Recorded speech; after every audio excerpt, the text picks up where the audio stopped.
Hello everyone, यहाँ पर बात कर लेते हैं हेमिस्फेयर प्रॉपर्टीज़ की। एक सर का कमेंट आ रहा था, नितिन पांड्या इनका नाम है। इसके एनालिसिस देख लेते हैं। चैनल को लाइक एंड सब्सक्राइब करना मत भूलिएगा। तो आप देख रहे होंगे मल्टीपल टाइम फ्रेम दिख रहे होंगे यहाँ पे। टाइम फ्रेम ऐसे बनते नहीं है, बस ढूंढने पड़ते हैं, तभी स्टॉक को ईजी रहता है टाइम करना। यहाँ पे आप देखोगे फॉर्मेशन वही सिंपल थी। नीचे जब यहाँ से मोमेंटम पकड़ा था स्टॉक ने, काफ़ी पुरानी बात है ये, और एक्यूमुलेशन एंड रिटर्न्स बुक वाला ये सिनेरियो था। इसके बाद स्टॉक में कुछ समय से ही हायर हाइज लगना शुरू हुए हैं, और ये अभी recent last week of Jan में ही शुरुआत हुई है। तो यहाँ पे सबसे पहले तो एक बात बताना चाहूँगा, no doubt stock higher highs की फॉर्मेशन में अभी चल रहा है, बट सावधानी उतनी ही ज़्यादा बरतनी होगी आपको, क्योंकि स्टॉक में अगर आप रिटर्न्स कैप्चर करें तो अभी तक स्टॉक के 28% के रिटर्न्स आ गए हैं जब से ये हायर हाइज की फॉर्मेशन चली है।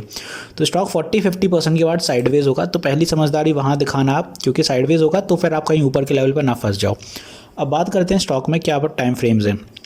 जब भी स्टॉक चलता है, कोई भी स्टॉक हो, चैनल ज़रूर बनता है। पहले नीचे वाला था, उसका शिफ्ट हुआ तो ये वाला चैनल बनते हुए नज़र आया यहाँ पे।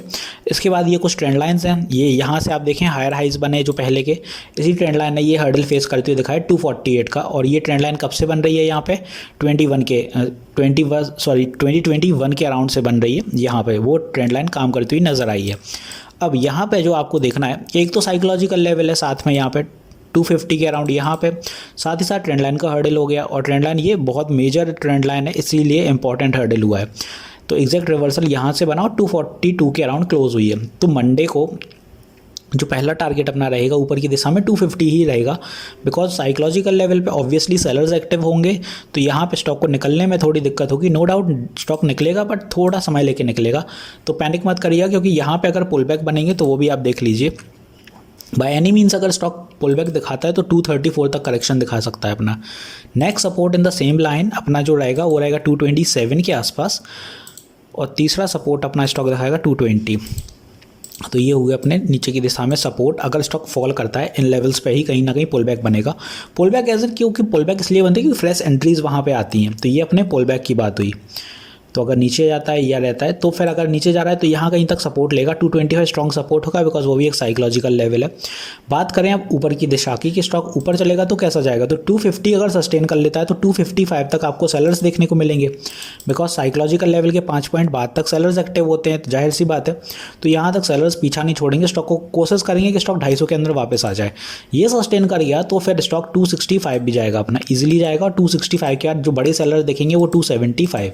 तो ये अपने होगा ऊपर की दिशा में रेजिस्टेंस। अब आपको क्लैरिटी आ गई होगी हेमिस्फेयर प्रॉपर्टीज़ में क्या मोमेंटम रहेगा आने वाले दिनों में, बट उस चीज़ को अभी भी नोटिस करिएगा, ध्यान रखिएगा, क्योंकि स्टॉक जब 40-50% रिटर्न दे देगा तो एक पुल बैक के साथ एक साइडवेज मोमेंटम दिखाएगा, तो वहाँ पे आपको थोड़ा नज़र रखना होगा। और जाहिर सी बात है अगर साइकोलॉजिकल लेवल नियर बाय है तो पुल बैक यहाँ भी बड़ा बन सकता है, तो यहाँ भी स्टॉक साइडवेज हो सकता है। इसीलिए बोल रहा हूँ, क्योंकि आप देखें जब हेमिस्फेयर प्रॉपर्टीज़ का जो मोमेंटम है यहाँ से अगर आप पकड़ें तो ऊपर गया, ये लंबा साइडवेज था, फिर यहाँ से ये गैप अप हुआ है, तो काफ़ी गैप के बाद ऊपर गया है, तो यहाँ से साइडवेज का मोमेंटम एक डेफिनेटली बनते हुए नज़र आ सकता है। तो सावधानी ज़्यादा ज़रूरी है, क्योंकि स्टॉक में मैं नहीं चाहता हूँ कि किसी का पैसा फंसे, क्योंकि पैसा फंसना इज समथिंग कि आप उसी फ्रस्ट्रेशन में फिर रोज़ देखते हो अपने पोर्टफोलियो को कि भाई ये तो बढ़ ही नहीं रहा है, और उस पोर्टफोलियो में आपकी साइकोलॉजी इतनी बिगड़ जाती है कुछ समय बाद कि आप फिर सोचते भाड़ में जाने तो जो भी है जितना मिल रहा है ठीक है, कहीं और इन्वेस्ट कर दें, और द नेक्स्ट डे आप देखते हो 2 दिन बाद स्टॉक भाग जाता है। इसीलिए मैं बोलता हूँ कि यहाँ थोड़ी सावधानी बरतना। तो ऊपर और नीचे की दिशा मैंने दोनों ही बता दी, स्टॉक कैसे चलने वाला है। तो वीडियो यहीं तक रखते हैं, मिलते हैं नेक्स्ट वीडियो में। This is me Shubham Yadav signing off.